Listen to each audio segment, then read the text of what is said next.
Okay. Good afternoon. My name is Paul DeBolt. I'm the chair of Venables Government Contracts Group. I'd like to welcome all of you to our February monthly webinar. Joining me for today's presentation is my colleague Chelsea Knudsen. This month's presentation provides an overview of some common bid mistakes we've observed in recent bid protests, as well as some of the experience that we've had, and provide some best practices for avoiding common bid mistakes that can impact a company's chances for winning a contract award. We are offering CLE for this, and the CLE number appears in the chat feature on your screen. So why don't we go ahead and get started. So before we move to sort of the case law and some of the common bid mistakes that we've seen, I thought it might be good to sort of set the table for our presentation and review some of the basics. First, I thought it'd be just good to touch on what the objective of source selection, what a source selection decision is, and the objective of source selection is to select the proposal that represents the best value to the government. Under FAR Part 15, the government seeks a proposal that represents the best value of the government. As many of you know, typically this includes an assessment of the offeror's technical capabilities, past performance, and price, all of which are viewed against the agency's needs as outlined in the request for proposal and hopefully as described in the government's RFP and hopefully as described in your proposal.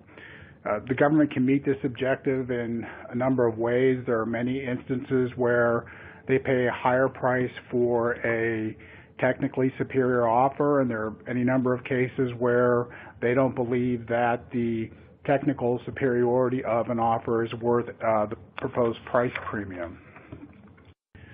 So with regard to the portions of the solicitation, solicitations are broken down into a few key parts. There are some that are more relevant to bid protest mistakes and others. And the reason I wanted to highlight Section K, Section L, and Section M is that when mistakes occur in the preparation of a proposal, they typically arise because potential offers do not pay sufficient attention to the information in these sections. And sometimes, there are also conflicts between the various sections, and you see any number of instances where potential offerors don't avail themselves of the opportunity to ask the government for clarifications.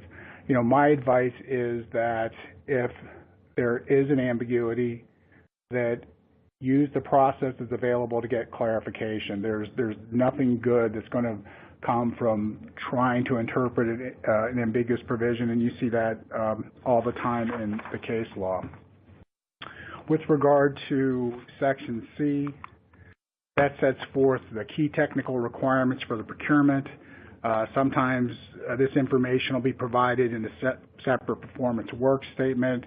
It could be provided in a statement of work, and these are the requirements that offerors must respond to and describe how they're going to achieve these requirements in their proposal. Even though Section C tells potential offerors what the government wants under a specific procurement, we see a lot of instances where disappointed offerors have proposed what they think the government really needs, and it doesn't necessarily faithfully follow what the government says it wanted in the RFP. And the other issue you see arise is that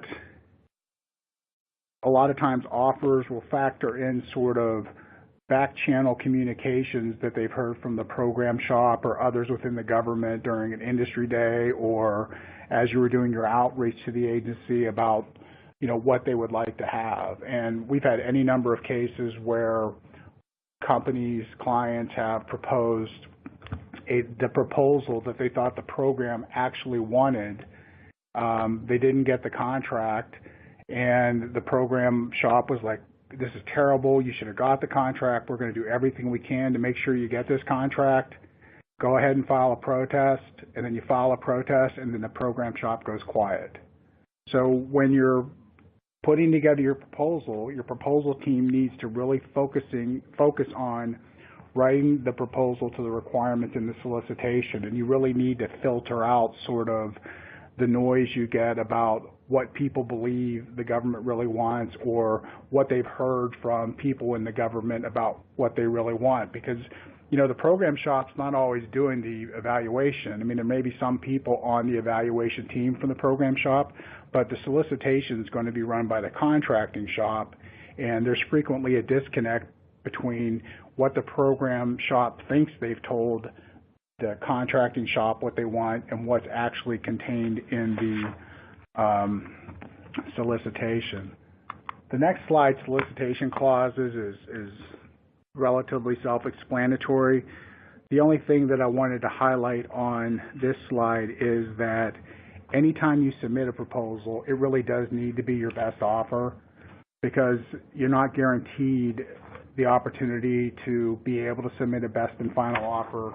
You're not guaranteed that you're going to get discussions. You're not guaranteed that you're going to get clarification. So your first offer really needs to be your best offer, because you may not get a second chance to improve it. Section K, that's relatively self-explanatory. You just need to make sure that any representations and certifications that you're making to the government are accurate. The next couple slides I want to spend a little bit more time on deal with Section L and Section M of the solicitation. Section L is the instructions, conditions, and notices to offerers. Section M is the actual evaluation criteria. And it's really in these two sections where we see most of the mistakes being made by our clients, as well as what you see in the decisions from the Court of Federal Claims and the GAO. And with regard to Section L, these problems typically arise because people don't follow instructions. And I can't emphasize enough the need for an offer, or to check, recheck, and then check again that the proposal was prepared in accordance with the instructions in Section L. And they provide a lot of detail in there about font size, page limits, how your proposal needs to be organized. You know, do you need to submit a basis of estimate for the cost team and an unsanitized basis of estimate for the technical team? Do you need to submit your proposal electronically? And these things all need to be checked over and over again to ensure that the instructions were followed. I mean, we've had clients where a proposal was required to be submitted on a DVD. Nobody checked the DVD before it was submitted. When the DVD got to the agency couldn't open the DVD and their bid wasn't considered. And, you know, you try to explain that it could have been erased or some other issue arose that corrupted the DVD, and the agency's response was, well, how do I know that this second submission that you're putting in isn't different than your first submission? So again, you really have to have this attention to detail and check, and recheck. Section M, you know, we're all familiar with that. It contains all the significant factors and any significant sub-factors, as well as their relative importance in the government's award. It can cover things like technical, management, things of that nature, and then subsets of that. But this is really the criteria that the government is going to use to evaluate your proposal. So this is what you want to try to write your proposal to. The next slide is self-explanatory. The Section M should contain the key areas of importance, emphasis to be considered in the source selection decision, and it should be constructed in such a way that the source selection authority and the technical evaluation team and others involved in the procurement can make a meaningful comparison and discriminate among competing proposals. Now, in drafting Section M, the government has broad discretion in determining what evaluation factors and sub-factors that apply to a specific acquisition. The other thing that you want to keep in mind, however, is that while Section M sets forth defined evaluation criteria, the GAO case law is clear that it also includes areas that are fairly encompassed by the stated evaluation criteria. And where you see this issue arise frequently is when you're receiving a debriefing, there is a statement about the awardee meeting some criteria or exceeding some criteria, or maybe your offer didn't meet a criteria. And so you go back, you huddle with your business people, and you reach the conclusion that it's an unstated evaluation criteria. You call your attorney, you file a protest, and then the GAO comes back and says, nope, that was fairly encompassed within the stated evaluation criteria. So while you want to look at those and understand them, you can't look at them so narrowly that that will be the only criteria. I mean, there's things that are fairly encompassed within that, and so you just need to be mindful of that sensitivity. So there is a certain amount of ESP needed to write a proposal. You need to review the evaluation factors and figure out what the government really wants, or what you can do to put yourself in a competitive position that enables your proposal to distinguish itself from other proposals. When you're submitting a proposal, it's important that offerors not assume that the government will interpret information as you intended it, or that the government will evaluate your company based on information that it knows about you. And typically you see this arise in situations where there's a follow-on procurement and the incumbent is going to go after that work. And sometimes there are parts of the proposal, the transition plan, or other aspects that don't get the level of attention they deserve by the proposal team, because there's this expectation that the government knows us, they know we can do this, and that may be fine, but what the government's going to evaluate you on is what's inside the pages of your proposal. They're not going to be able to consider sort of this outside information. I mean, it may have some influence, but if you think that you can neglect a part of your proposal because the client loves us, you're going to be sadly mistaken. There are any number of incumbent contractors that have lost a contract because they thought that they didn't have to address certain aspects of the proposal because the government was familiar with them. So what's the government look for when it reviews your proposal? We're just going to shift gears for a second. As you're aware, the agencies typically receive numerous proposals in response to any solicitation, and it's easy for the government to discriminate among proposals based on what may be viewed as ministerial technical submission requirements. And so when you're looking at Section N, you need to keep in mind that the government is very serious about page limitations. There have been any number of GAO decisions where an offeror did not win its bid, and it protested, and portions of its proposal were thrown out because it hadn't followed the instructions regarding page limitations, page size, font, and things of that nature. If an offer exceeds the page limits, the government's going to remove the excess pages, and you're not going to be scored on them. So you want to make sure that you're providing all the requested information in the designated format. But let's point again that if there are questions posed or things you just think the government ought to know, don't make that assumption, because you really don't know who's going to be on the source selection evaluation board, and they may not have the level of familiarity that you would think with your technology or your program, or even the ultimate needs of the end user. They're just looking at the evaluation that are criteria that are set forth in a proposal and scoring your proposal based on what's written there. Now, for contractors, it's tough because you need to toe the line between strict compliance with the RFP's requirements, and you also need to demonstrate the competitive nature of your proposal without exceeding the identified limits of our RFP.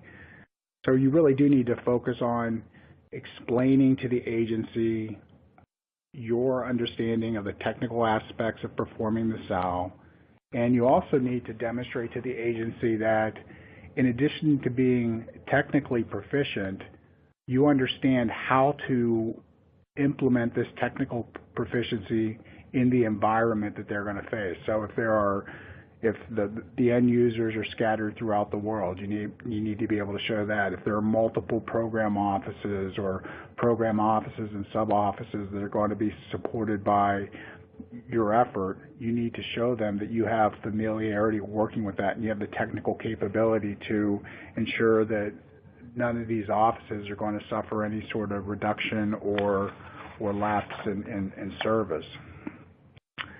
You need to provide a detailed explanation of your ability to comply with the SAO or the PWS. Again, you should avoid the temptation of assuming that certain details are obvious, and you really need to focus on the fact that the government's really not going to consider anything beyond the four corners of your proposal. And so as you're putting together your proposal, in order to achieve these objectives, you want to make sure you're reviewing your proposal and supporting documents and appendices to confirm that they support your proposed technical section. You want everything to be unified. You don't want to have inconsistencies between the various volumes, because those inconsistencies are going to be red flags to the agency. You want to make sure that the statements you make in the proposal are clear and that you've adequately explained the technical information. You want to be as precise in your language as you can so that the words that you use aren't subject to multiple interpretations, because I guarantee you if there's a word that's susceptible to multiple interpretations, more often than not, the government's going to interpret the word the way you didn't mean it. So you need to be very precise in your language. The other area we see a lot of mistakes is that you need to make sure that if you're given an Excel spreadsheet or other documents to fill out, that you fill them out correctly. A lot of times when people get their debriefing, they'll get feedback that the numbers didn't true up, that there were inconsistencies between what was in a spreadsheet and what was in your proposal, and those sort of ambiguities are just going to give rise to problems. If the technical team's supposed to get a sanitized basis of estimate and the cost team gets an unsanitized basis of estimate, make sure when you're going through the sanitization process you don't inadvertently redact key information that the technical team may need to review your proposal. So there's just a level of precision and attention to detail that's needed to sort of ward off any of these problems, because you're going so quickly and trying to get so much done. You have so many people involved in the BMP process. You almost need somebody to act as a sort of an overseer to make sure that things are consistent across the proposals, that the instructions are followed, and you have a checklist to work through that to identify any problems before your bid is submitted. The other thing that you want to consider showing in your proposal is that in addition to having the technical expertise, you really know how to execute the work. And sometimes this requires you to describe your company's internal control systems, describe your strategy for technical oversight, show that your staff understands how to work in the government contracting arena, and show that you can track your costs adequately. And one of the other things that you frequently see is that the government wants to understand how you're going to communicate not only among your team members that are doing the work, but also how you're going to communicate with the government customer. So that to the extent that you're going to have meetings or check-ins or other things, you want to adequately describe what's going to occur. I mean, there are some times that because of the push for page limits, that people will put in just a chart and there won't be any narrative around it, and they'll just assume that the government's going to get it. Well, more often than not, they don't. So what you may have thought was an enhancement or something that met the requirement of the proposal, the government's not going to pick up on it because all it sees is a picture. So if you're going to use, graphics, you want to make sure they're clear, and to the extent that they require some form of narrative, you want to make sure that narrative is there, and that the agency is just not going to look at a picture and go, oh yeah, we know exactly what you mean with 4 different colors and 12 different arrows and a dotted line here and a straight line there. You need to have some explanation around that. The other thing that you want to do is, when you're preparing your proposal, is you want to ensure that the types and quantities of effort you propose are appropriate for the required task. And there have been a lot of protests over the past year regarding labor issues. Whether the staffing was adequate, whether the prices were adequate, and this is the area that you should really focus on as you're putting together your proposal. You want to make sure, as you're comparing the various proposals, your technical with your cost, you want to make sure that the scope of work in your technical proposal is in line with what you're proposing in your cost proposal. Are the experience and education levels appropriate? And have you provided the documentation required by the solicitation to validate the education and experience levels? And, if they require a chart that says list the experience level and the education of these people, provide a chart. Because if you provide a chart and the government comes back and says, where's your chart? And you're like, oh, it's in the narrative and it's not there, guess what? You're not going to get a second chance at that. So again, whatever Section L requires with regard to the level of detail, you need to capture that information and make sure the government has it in a manner that's understandable and clear. You want to make sure your bill of materials is logical if that's required. Does the bill of materials reflect appropriate scrap and rework requirements to the extent they exist? Does the bill of materials reflect average workmanship standards or some other level?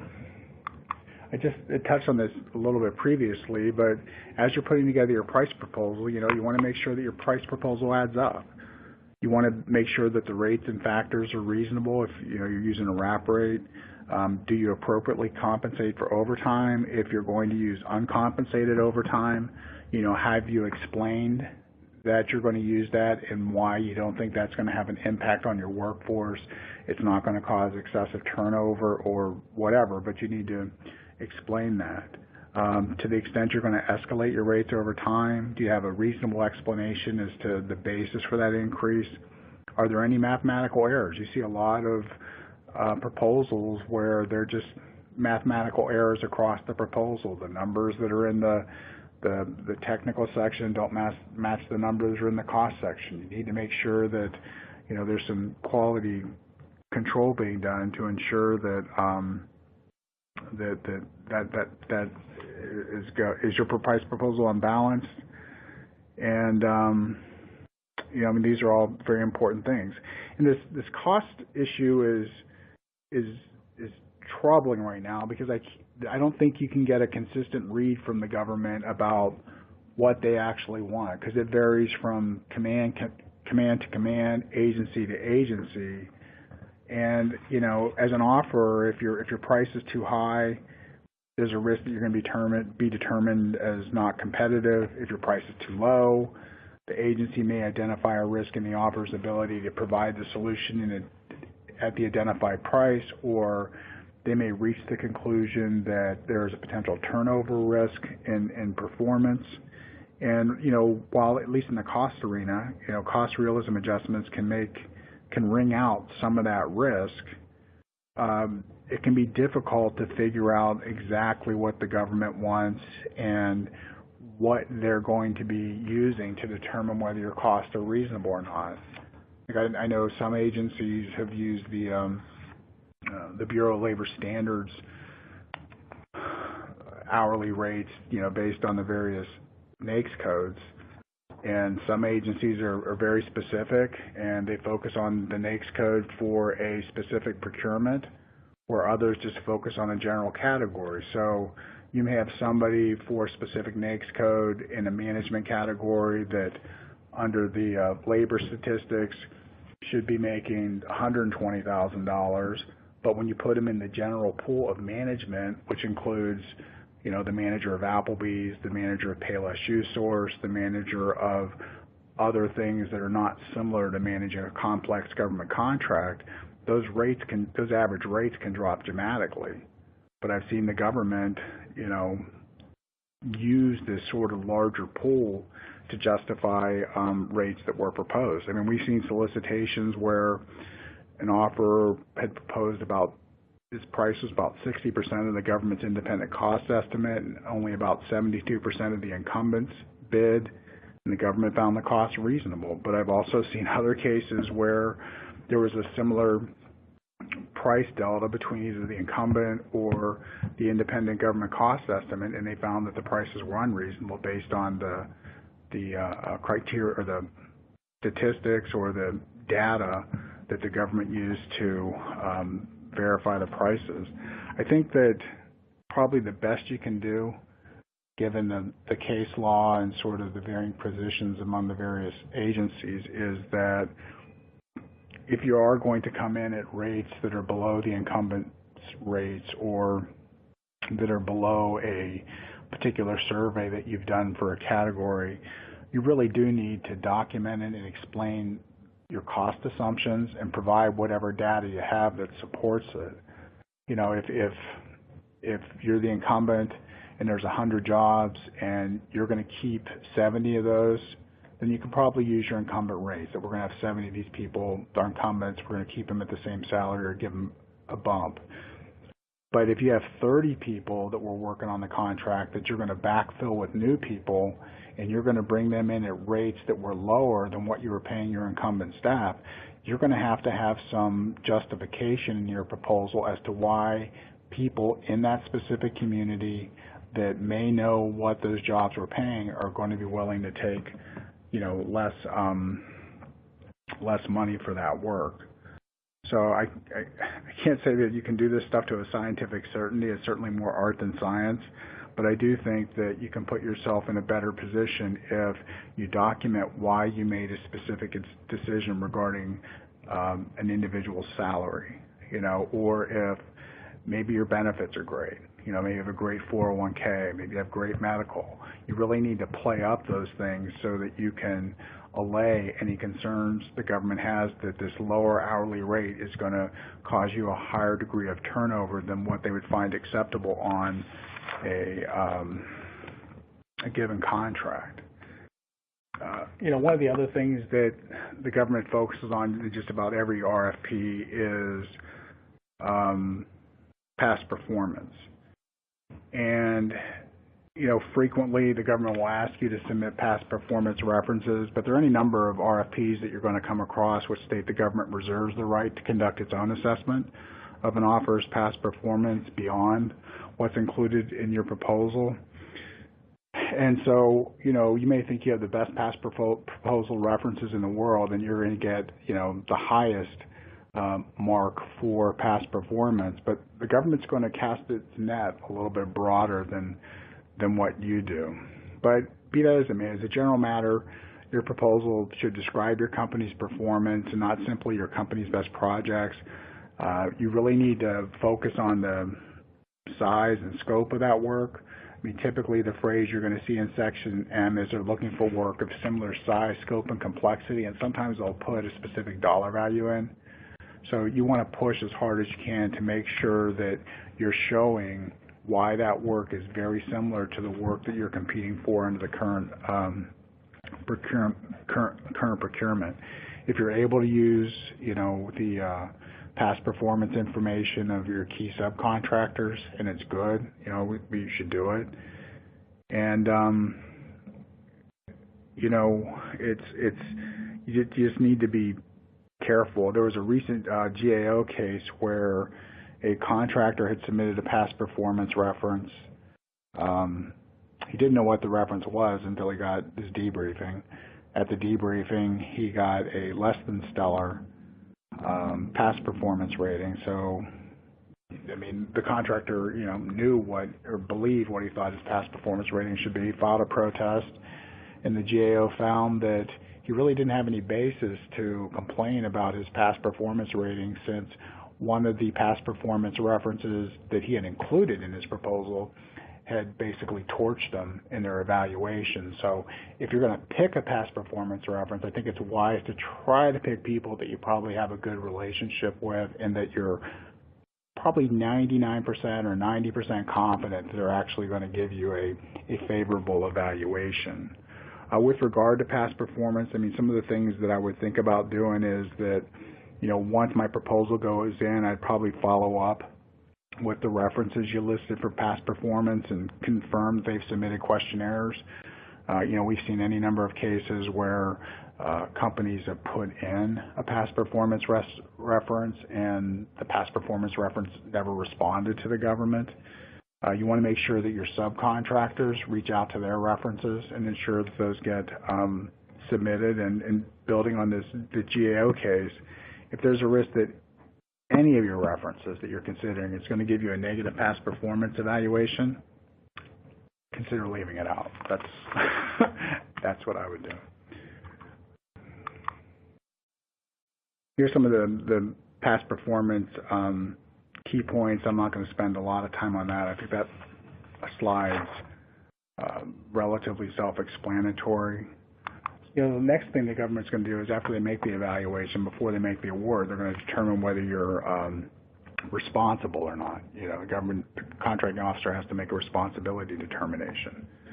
They're going to look at your financial resources. They're going to look at your performance history.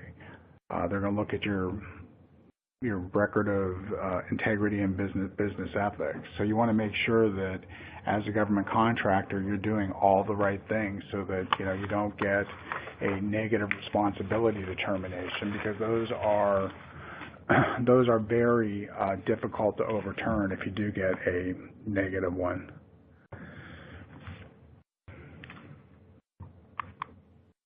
The other thing that the government's going to be looking at is, do you have the necessary organizational experience, accounting, operational controls? Do you have the ability, construction, technical, whatever's needed for the solicitation? But the point, as you're trying to establish yourself as a responsible contractor, I mean, one thing you have to be aware of is that your competitors, and this is more prevalent in some contracting arenas than others, but frequently your competitors are going to get on the internet. They are going to dig up every negative report that they can, every lawsuit that they can find, and they're going to use that in a protest to either attack your past performance evaluation or to attack the government's responsibility determination. And there's, certain areas where this happens over and over again, but there are certain companies that I know when they protest an award of one of my clients, that there's going to be the dirt section where all they do is go back and dredge up everything they can about, your client, no matter how many years it's been, to try to undercut the government's confidence in the award decision. So if there are things out there that are negative and recent and in the media, you may want to think about, do we need to address this in a proactive manner so that when the protest comes and the disappointed offerer, dredges up all this information, that it doesn't undercut the government's resolve with regard to your award decision. All right, so the next thing we're going to talk about are some of the GAO cases and COFC decisions that kind of drive home these points, we're talking about with regard to common mistakes that occur in the bid and proposal process. And so now that we've set the table, let's talk a little bit about what issues or mistakes prevent offers from winning a contract or cause the GAO or COFC to overturn an agency's award decision. And Chelsea, I thought it might be helpful to the audience if you could just sort of walk us through the GAO and Court of Federal Claims role in this process. Sure. So as Paul indicated, we think it's helpful just as a general matter to discuss the standards of review applied by the GAO and the Court of Federal Claims in evaluating protests in the event a contractor doesn't win a contract and makes a decision to protest, or is a successful awardee and an unsuccessful offeror makes a decision to protest that award. So generally, both the GAO and Court of Federal Claims will defer to the agency's broad discretion in evaluating proposals. The GAO specifically will limit the review of award decisions to whether the agency's decision was reasonable, consistent, and in accordance with applicable law and regulation, and consistent with the terms of the solicitation. The GAO will not reevaluate proposals, and typically arguments that the GAO views as a protester's mere disagreement with the agency's decision will not be considered valid protest grounds. And that's merely because the GAO is reluctant to interfere with agency determinations and reluctant to state for the agency what they believe are the agency's needs. They believe that within certain confines, the agency is in the best position to make that decision. So generally, arguments by protesters regarding, an awardee's technical rating will not be likely to succeed, absent some very objective thing that a disappointed offeror can point to show that that decision was unreasonable. And the Court of Federal Claims is similar. The court will set aside an award decision if it is arbitrary and capricious, an abuse of discretion, or otherwise not in accordance with law or applicable procedure. And the kind of focus of that analysis becomes whether the government's award decision had a rational basis. So in both forums, an unsuccessful offeror has a fairly slim chance of their protest being sustained. We saw in fiscal year 2017 that in the GAO there was only about a 17% sustain rate. So that means that generally protesters are facing roughly a 1 in 5 chance of their protests being successful. And another thing that's helpful to highlight here is that protesters should also be aware of the fact that if they're going to protest, a decision, an award decision, that deficiencies in their own proposals may be brought out as part of that process. So before raising protest grounds on certain issues, protesters should be sure that they don't have what we may call a glass house issue and that they're not subject to similar attacks. So kind of the lessons that are threaded through this presentation can be applied in that context as well. One of the things, Chelsea mentioned that the sustain rate at the GAO is only 17%, which is less than a 1 in 5 chance, and it's although it's down from last year, it's in line with where it's been the past few years.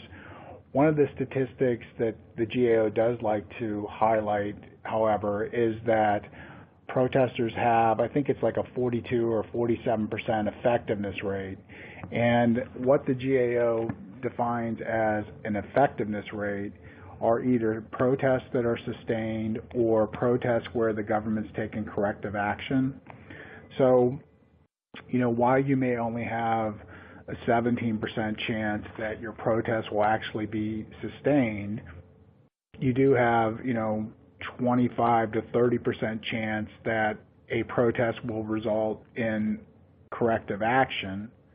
Now, while that's good news in that, the government does try to go back and address defects in their procurements, the bad news is that as part of that corrective action, those situations where the original protester ultimately gets a contract are few and far between. I mean, I can think of maybe a handful of protests that I've filed over the last 20-some years that actually resulted in a contract award. I do think it's easier at times if you're looking to get a contract award and the government takes a corrective action if there's an IDIQ contract. But if they have, and there's multiple awards, but if there's a single award for a specific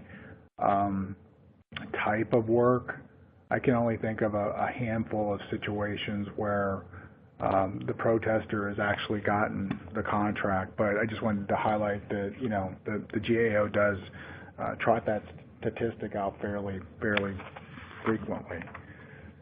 So let's start talking a little bit about the cases that are out there regarding where common mistakes occur. And we're going to focus on case law from the GAO and the Court of Federal Claims. And the first topic that Chelsea's going to talk about are pricing issues. Go ahead and take it away. Sure. So in the area of pricing issues, we've seen kind of a variety of different issues arise, and that, you know, ultimately taking the teachings of these cases, we think are issues that can successfully be avoided and won't, you know, provide an obstacle to securing a contract award. So we're just going to walk through a couple of these different scenarios from some of the recent decisions that we've seen. So the first that we're going to discuss is the Academy Training Center GAO decision, and this case involved a State Department procurement of several IDIQ contracts and task orders for anti-terrorism training to foreign law enforcement and civilian government officials. And the RFP advised offerors that the proposed course prices that they would be required to submit as part of their proposals could not exceed the prices for the base IDIQ contract. And the RFP required offerors to complete a worksheet that kind of depicted the prices and provided, you know, the daily instructor labor rates among other costs for each task order. And the protesters submitted these prices that the government actually found were on the whole fair and reasonable, but they exceeded the ceiling set for the base IDIQ contract, and as a result, their proposal was rejected. And in that instance, the GAO denied Academy's protest and said that while the solicitation permitted offerors to make certain adjustments to their prices within the confines of the base ceiling amount, the prices were still subject to that limit, which the solicitation unambiguously stated to offerors. And the next case is similar. It highlights the need to focus on the language of the RFP and the specific instructions that it provides. That's the Sallyport Global Holdings matter. And this involved, again, a State Department procurement for a task order for security services in Afghanistan. And with respect to an offeror's price submission, the RFP included a number of specific instructions. So while it did ultimately provide in Section M that prices were to be evaluated to determine whether they were fair and reasonable, offerors were also instructed that they were to submit all information required to support their prices. They were required to submit price breakdown information in specified formats, and they were to provide specific information with respect to each CLIN. And in this case, Sallyport's proposal was rated unacceptable under the price factor, and its proposal was ultimately eliminated from the competition. And Sallyport came back and argued and said, you know, it was unreasonable that we were kicked out of the competition because the RFP said, you know, the evaluation itself is only going to involve a determination of whether our price was fair and reasonable. And the agency in this case came back and said no, that the exclusion was proper because Sallyport's failure to comply with the clear RFP instructions kept the agency from being able to validate that total price. And it pointed to a number of internal inconsistencies with the price that without the required breakdown information, it couldn't reconcile. And that was even, again, and despite the fact that the overall price was reasonable. So the agency was correct, the GAO agreed and denied this protest. And it included kind of as a conclusory matter that this key language that we often see in protests being denied, that it is an offeror's responsibility to submit a well-written proposal with adequately detailed information that clearly demonstrates compliance with the solicitation and allows a meaningful review by the procuring agency. So what the GAO is essentially saying is that the onus is on the offeror to provide as much clarity as possible and to make the agency's life as easy as possible in evaluating proposals in this respect.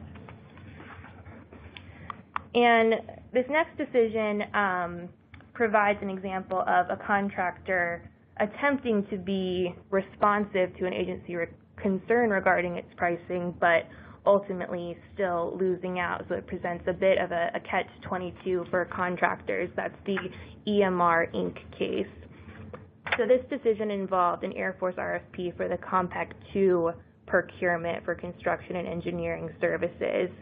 And the RFP required offerors to provide fixed-price, fully burdened labor rates in certain identified categories, and then provided that offerors' pricing would be evaluated for price realism as well as price reasonableness. And as part of its evaluation, the agency evaluated the total prices, including the labor rates, by fiscal year. And in kind of trying to determine the acceptable range of pricing, it calculated a 20% window both above and below the average rate. And based on this, it determined that EMR was both low and high in some respects. So it provided evaluation notices to EMR indicating this fact. And, attempting to be attentive to this concern, EMR revised its proposal. It, kind of corrected the rates to fall more within what the government had found to be the average or to be more acceptable. And on balance, these corrections resulted in EMR's price going up overall. And in the end, EMR did not receive a contract award, in part because its price was too high as compared to the other offerors. So it filed a protest claiming, that the agency put it on notice of this issue, but that it was ultimately dinged for being responsive to it. So the agency kind of coerced it into making this proposal revision that ultimately was not to its benefit. However, the GAO disagreed. They said that in the evaluation notice, the offeror was given the opportunity either to point the government to the required information and say, yes, this is what we intended to provide, these are our rates, or they could have revised it, and they chose to do the latter. And GAO said that this was, EMR's business decision. They kind of had to weigh the risks of this situation, and it really identifies the need for offerors to judge whether, a potential weakness overall or a higher price is going to be more competitively harmful in a situation such as this. And I think generally our presentation will focus on negotiated procurements, but we did want to highlight one case regarding a sealed bidding mistake with respect to price. So this case involves Veteran Affairs procurement with an IFB for the renovation and expansion of a Palo Alto emergency department. And the protester here alleged that the awardee was improperly permitted to correct a mistake in its bid price. So here the awardee, a contractor called Talion, submitted the lowest price bid, which you can see in the slide, and then pretty shortly thereafter informed the agency that there was a mistake in its bid, and that it would like an opportunity to correct it, though even with the correction, it would still have the lowest price bid. So Talion submitted evidence of this mistake and essentially explained that they had omitted information in their price proposal because they were supposed to receive it from a subcontractor quote that came in the same day that they submitted their bid. And the FAR has a very scrutinizing standard for this, where a bidder seeks to correct its price following bid opening and where it will still remain lowest price after that correction. A bidder must show clear and convincing evidence of the mistake and the intended corrected price. And here, the GAO found that the awardee's explanation critically lacked any connection between the information actually submitted and the evidence that it offered afterwards to support the correction of its price. They pointed to the fact that the key line item at issue actually included an annotation that said Talion price, indicating that this was kind of something Talion was responsible for calculating rather than a subcontractor issue, which kind of made it seem though the use of that number was not in error. So the GAO sustained this protest and said that the record lacked evidence to support the mistake and that the awardee only provided uncorroborated and self-serving explanations for this mistake. So especially in the bidding context, this case highlights that there is a need to maintain the integrity of the bidding system and that offerors should make every effort to ensure that their original pricing is correct, because it will certainly be an uphill battle to kind of correct any mistakes following submission. The next area we wanted to discuss where there are frequently mistakes by offerors is the area of proposing key personnel. And, you know, there are any number of solicitations that require a contractor to identify key personnel. But sometimes, while the solicitation may require a contractor to identify one or two key personnel, contractors will take it upon themselves to identify multiple key personnel, which can potentially hurt your chances for award if one of these self-identified key personnel are no longer available. So I think that, you know, in addition to what we're going to talk about with the case law, if a solicitation requires a set number of key personnel and identifies those jobs that it considers key personnel, I mean, unless there's some really strong competitive reason for designating additional people as key personnel, I think I would think through that from a bidding strategy, because you know we'll talk about what the impact is when key personnel are not available. I mean, one of the things about this key personnel, it does seem like, you know, this is that category of GAO decisions where the government is allowed to focus on form over substance. And but you know, this issue is out here, and there are any number of offerors that have lost key personnel or failed to submit key personnel and were ineligible to award. The first case we're going to talk about is the data source case from 2016. In that case, the RFP provided that in order to be eligible for award, a proposal shall meet all solicitation requirements. Okay, and you want to always be mindful of that language, all. It doesn't say some or a little, it's all. And in that case, the protester failed to provide a letter of intent for one of its key personnel. And so what happened was that, you know, due to this failure to provide a letter of intent from this one person, the offeror was eliminated from the competition.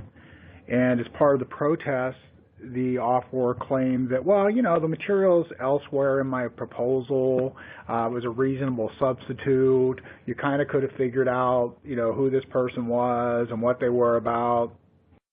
That argument got no place with the GAO, and they denied the protest. So you need to be focused on, you know, getting these letters of intent if they're required, and making sure that you've shown that the individuals are available. I mean, one of the things I've seen contractors try to do is that if they can't get key personnel, specific key personnel, they'll put in a key personnel resume that highlights the attributes that this key person will have once and if they're ever hired.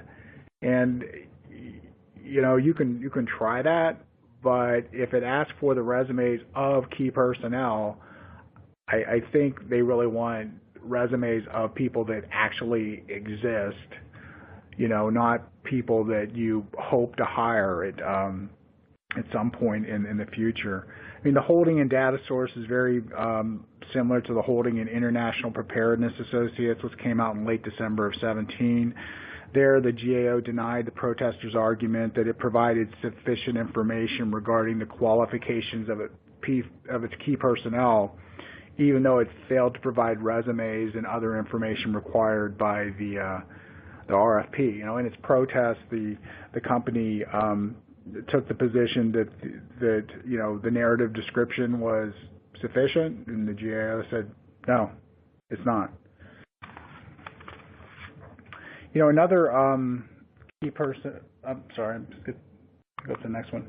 Another key personnel case deals with the situation of where key personnel become available. And so in light of these cases, what you want to do is, as you're retaining these key personnel, you really should try to secure their availability for a time frame that would include any potential protests, so that they're locked down for some period of time. The problem arises, though, when you have multiple rounds of protests and you're up to a 0.6 or a 0.7, or the agency takes corrective action and you're not sure whether you're going to get the contract or not, and you have to make a hard decision about how big of a marching army do you want to keep around without any revenue if you're not the incumbent. In this AT Solutions case from last July, the agency engaged in 2 rounds of discussions with the offerors, and the offerors submitted final proposal revisions. Following the submission of the revised proposals, one of the protesters' key personnel became unavailable during the evaluation process. This was brought somehow to the government's attention, and the company was informed that its proposal was no longer technically acceptable. It filed a protest objecting to that, and the GAO ultimately denied the protest, found there was no problem with the substantive discussions, and the agency had no obligation to reopen discussions with the company to allow it to revise its proposal. So if people do leave, there's no guarantee you're going to get to update your proposal to reflect new personnel. Now, one of the things that I've seen in protests over the past year is that there are any number of your competitors that if they do file a protest, or you file a protest, and they get access, their attorneys under the guise of the protective order get access to your proposal, they're going to get on Google and they're going to go to these persons' LinkedIn websites and see where they're currently working. And if they can identify a key person that's no longer on the contract because of what's on the internet, you better believe you're going to see that in a protest. So, you just need to be mindful of that fact that, you may think that nobody will ever find out that a key person left, but I'm telling you, in the context of a protest where an attorney under the protective order gets to see your proposal, that's going to be one of the first searches they do, because it could be an easy out for them. The next thing we're going to spend a little bit of time on is untimely submissions. So Chelsea, why don't you talk to us a little bit about that? Sure. So I think I can speak for all of us in saying that an untimely submission is just about everyone's nightmare, and we do everything possible to avoid ending up in those situations.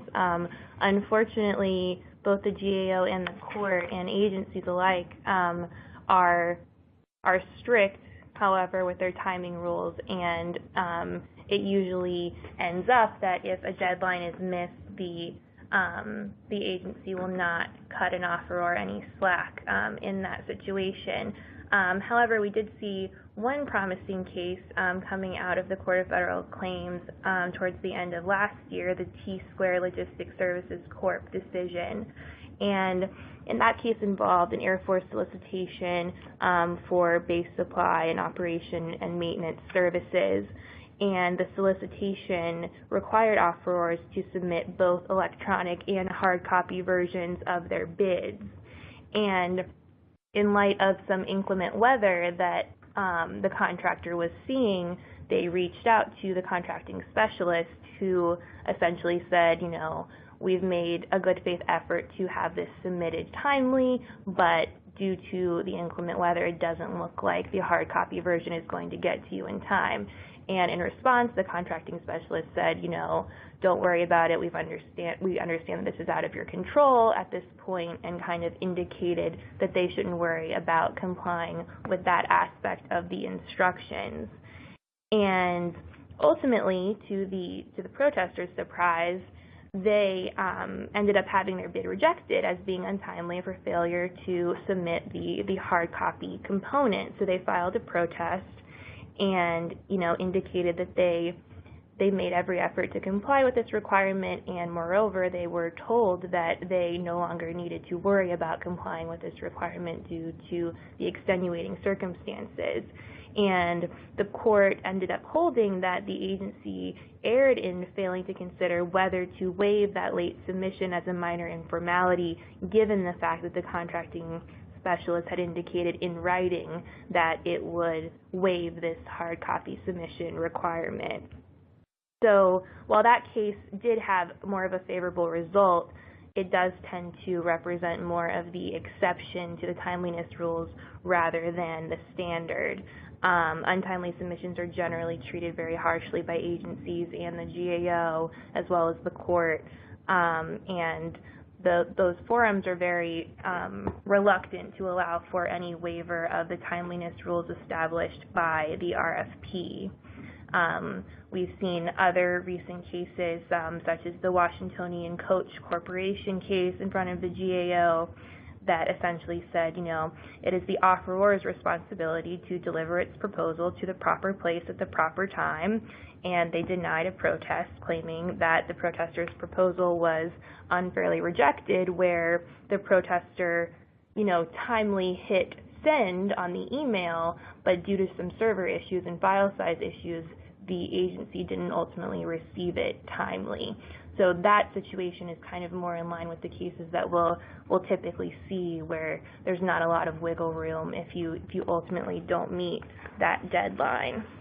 But, that case highlights a good point, though, that if you're allowed to do an electronic submission and you really need, and it's not set forth in the solicitation, you need to have an understanding as to how big the firewall is and how many megabytes can get through and whether you need to compress your PDFs or not, because that would be disastrous if you hit it at the same time and because you didn't verify what could get through the firewall, that it didn't get through because of excess file size. Right, and I've also seen instances where the submission has complied with the RFP requirement for file size, but not other server requirements that, it couldn't have been aware of maybe from the face of the RFP, but it kind of seems like the obligation is on the offeror to seek that additional level of clarification in that context. Yes, I think that if you have the opportunity to avail yourselves of questions, submitting questions to the government, in addition to asking things about Section L or Section M or things that are ambiguous or things that are going to be considered,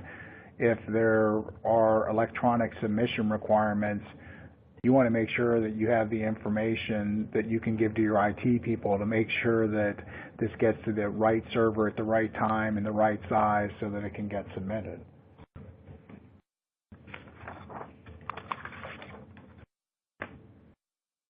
What happens if there's like a security delay? Is that an excuse?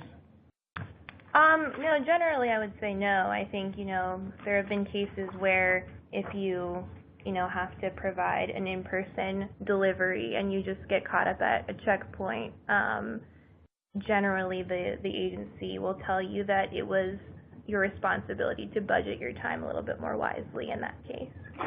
Great. Okay, the next topic we're going to talk about is failure to comply with solicitation requirements. And the first case we're going to talk about is from October last year. And in this case, Planning and Learning Technologies, GSA had issued the Human Capital and Training Solutions Small Business RFP to provide training and development services across the federal government. There was an eligibility requirement, and what the RFP said was that offers must have performed 6 relevant experience projects, which must have been performed within the past 5 years prior to the solicitation closing date, or be ongoing and supported by a verifiable contract document.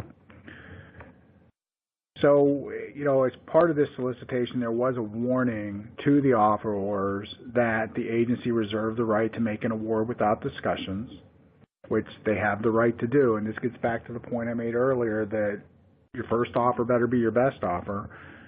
And Planning, Learning, and Technologies, they did provide a subcontract agreement which listed a total period of performance through 2012. Unfortunately, it only indicated a base and funding periods through 2010, which was a problem. During clarifications, the agency asked the company to direct it to where the experience end date was listed in what was submitted, but that it wasn't going to allow the company to submit additional documentation to support that performance had run based on the funding past 2010, because it didn't want open discussions. The company, couldn't provide the information. They protested, and ultimately the GAO denied it because the contract they had submitted didn't meet the terms of the solicitation because it didn't support the time frame to require. Another area where you see proposals get knocked out, there's a failure to acknowledge an amendment. And it's always odd to me that, you get these solicitation amendments, the contracting officer, typically asks you to acknowledge them. And I don't understand why contractors don't. I guess some contractors are of the view that, well, I don't consider this material, and the government does, and then you have to go to the GAO to sort it out. So I think sort of my default would be, if I get an amendment from the government, they tell me to acknowledge it, I'm acknowledging it. And the New Way Security and Investigative Services case from October sort of highlights this. In that case, GSA issued an RFQ for the establishment of a BPA for guard and transportation services. Amendment 2 to this, the RFQ made a lot of changes to a pricing spreadsheet, and it also added a CLIN for a program manager. The agency rejected the quote as non-responsive because it failed to include pricing information for that CLIN, and ultimately the GAO denied the protest because the protester failed to acknowledge the material amendment, and it rejected an argument that the revised attachment was not apparent from the face of the amendment. Another issue that can arise is, you have these incorrect versions of attachments. This is the Arbiter Company opinion, and protesters submitted a self-scoring sheet for the unrestricted pool rather than the small business pool for which it was competing, and the agency rejected its proposal on that basis. The GAO ultimately denied the protest, stating that the agency acted reasonably in excluding the offeror's proposal for failure to submit the correct attachment, and it also found that the agency wasn't required to engage in clarifications. And that in and of itself is an important point, because there are any number of cases that come to us, or we review to provide advice on whether or not to file a bid protest, and the client's of the view that, well, this was just a clarification, it wouldn't have been discussions, which may be true, but the government's not required to engage in clarifications. And again, I keep beating this drum over and over again. Your first offer needs to be your best offer, because you may not get discussions, and you may not even get clarifications. And if you don't get clarifications, you're going to be out of luck. Some of the things that were kind of factually interesting about this with regard to specific submission instructions, offers were prohibited from modifying in any way, shape, or form any documents, printed or electronic, associated with the solicitation and any amendments thereto unless authorized to do so. Offers had to adhere to the volume numbers and titles, format or templates, file naming conventions, and page limitations. And, for certain attachments, the government had indicated that only Amendment 3 and Amendment 4 would be accepted. So, there's a lot of sort of facts that sort of got the GAO to this point. But, again, this gets back to this whole idea that we discussed earlier about paying attention to detail, making sure you're using the appropriate attachments, making sure the attachments are figured, are filled out correctly. The GAO in this case really wasn't moved by the fact that the protester took the position that it was immaterial that it submitted the wrong attachment because it was clear from the rest of its proposal that it was going for the small business pool rather than the full and open. And but the GAO just didn't accept that argument. Now, there's another case out there called the McKinley Group from October 2016, where the GAO actually sustained a protest arguing that the agency's rejection of an offeror's proposal was unreasonable for failing to identify relevant experience correctly on an attachment. And unlike in Arbinger, the GAO found that this was not an instance where the offeror submitted the wrong form and needed to revise and resubmit it, or the government otherwise lacked information needed to evaluate the proposal. Instead, it was of the view that this was just a numbering error and that all the information required was there. So while, by and large, if you submit the wrong document, submit an incomplete document, you run the risk of not getting your contract. There are cases where if all the information's there and you can make that case and show that the government's going to be unreasonable, you may get some traction at the GAO, but I would submit that those are the exception rather than the rule. Now, one of the things we talked about, Chelsea, was that offerors try to exceed the requirements. They want to provide enhancements or additive features that they think are going to be attractive to the government.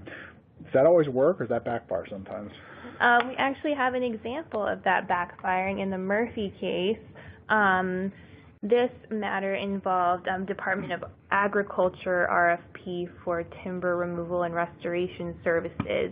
And as part of the requirements, the RFP provided a sample contract, and it had some very specific rules for the stump height requirement after the timber was removed and for the log length for the timber once it was cut down. And attempting to be highly responsive to these requirements, the protesters' proposal stated that it would cut the stumps as low as possible, or that it will be less than or equal to 4 inches, and that it would whole tree yard the fallen trees.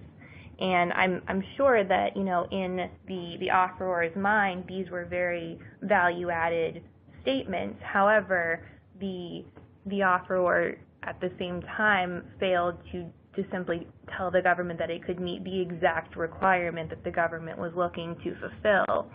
So the agency ultimately found the protesters' technical proposal to be acceptable. It didn't reject it, but it also didn't give it the highest rating because it found that the elements of the proposal may conflict with what the government had identified as the contract requirement. And, the protester came back and said, rather than conflict with the contract requirements, what we've tried to do is show that we could exceed them. And the GAO rejected that argument and ultimately denied their proposal their protest, because where a proposal omits, inadequately addresses, or fails to clearly convey required information, the offeror runs the risk of an adverse agency evaluation, which is what ended up happening here.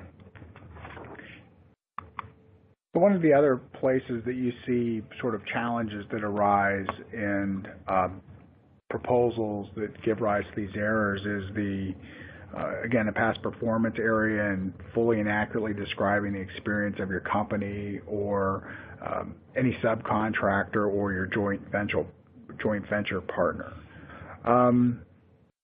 In this case, Risk Management Joint Ventures versus United States, the Air Force issued a solicitation for solid waste management services in the operation of a landfill at an Air Force base.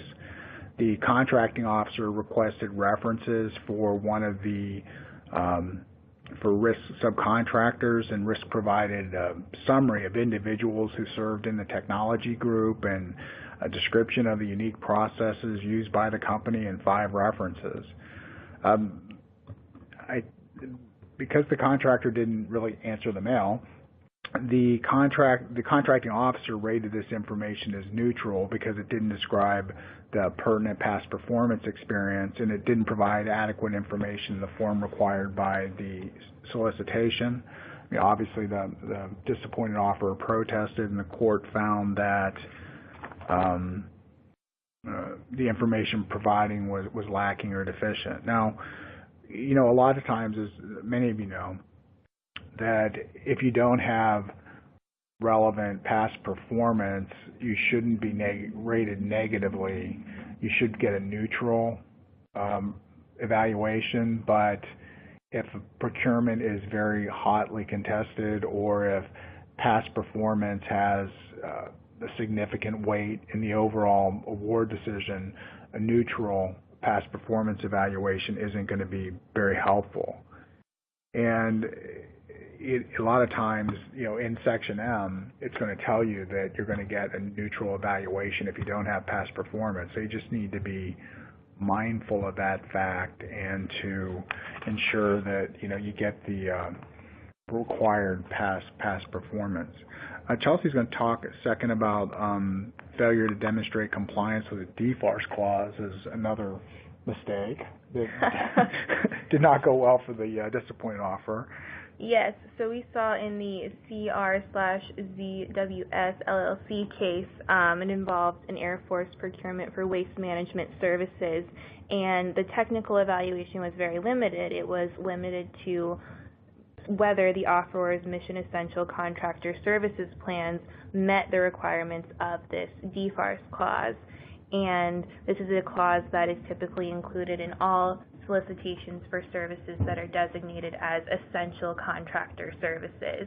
And under this DFARS clause, offerors' plans were to address challenges maintaining services during an extended event, time lapses between the initiation of essential personnel and resources and them actually becoming available on site, the training and preparedness processes related to personnel working at alternate locations, certain alert and notification systems, and the offeror's approach for communicating expectations to contractor employees during a crisis.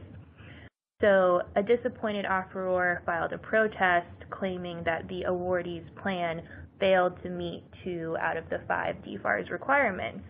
And in what we, a bit of a turn of events from what we typically see from the GAO, they agreed and they said, no, the awardee's plan was objectively lacking in these 2 areas and the protester was correct. And I think the reason we saw that outcome is because the protester was able to point to very objective criteria within the DFARS clause as compared to what the awardee offered and show that those requirements weren't satisfied. And I think in this situation, it provides for a much higher likelihood of a sustained protest from the GAO, and it was less likely to be chalked up to more of a mere disagreement argument because it wasn't as subjective in nature. So this next topic we're going to talk about is the proper identification of affiliate performance, and this can arise in 2 contexts. It can certainly arise in the past performance context, but it can also arise in the context of your technical proposal. And so this can be challenging from 2 different perspectives, and we'll talk about the first case there. In this protest, there was a Navy RFP for base operating services, and it evaluated offers based on corporate experience and past performance, among other factors. And for these factors, the offers are required to submit information for contracts over the last 5 years. And while an agency may properly attribute the experience or past performance of a parent or affiliated company to an offeror, where the firm's proposal demonstrates that the resources of the parent or the affiliate will affect the performance of the offeror, you're going to have to make that showing in the solicitation, and you're going to have to make that clearly. So, for example, if you said something like, oh, we're going to rely on the best practices of our nationwide affiliates, or we're going to rely on the best practices of our parent, I'm not sure that gets you there where you can get credit for that relationship, because there's really no indication that even though they have some best practices, that they're going to be people from those affiliates that are actually going to be performing on the contract. So when you're focusing on this, the relevant consideration is whether the resources of the parent or the affiliated company, and that's its workforce, its management facilities, or other resources, will be provided or relied upon for contract performance such that the parent or affiliate will have meaningful involvement in the contract performance. So if you're relying on an affiliate or a parent company in your proposal, you really need to show how they're going to be actively involved and ensure the success of the project.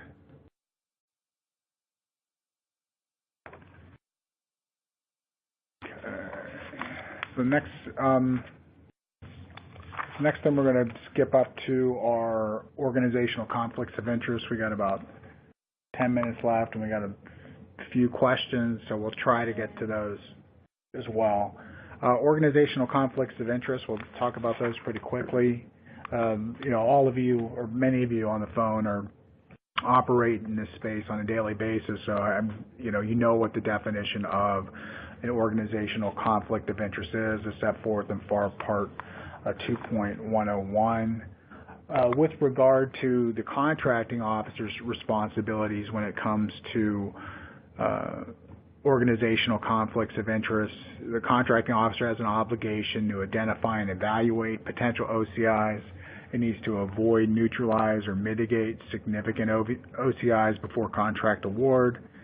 It can recommend action to the head of contracting activity to resolve any OCIs identified before issuance of the solicitation.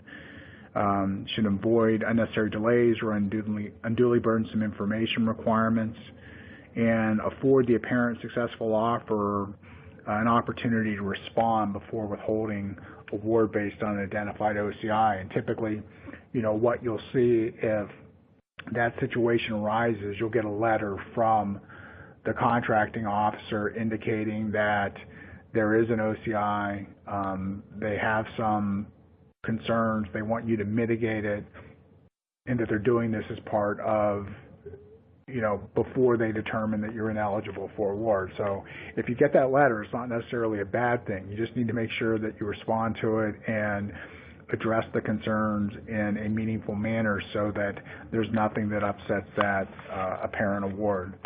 The types of OCIs, there's three of them. There's biased ground rules, impaired objectivity, and unequal access to information. And I'm not going to go through those. The definitions are on the slides. OCIs they occur a lot. There are a lot of cases at the GAO regarding OCIs. They arise from a host of factors.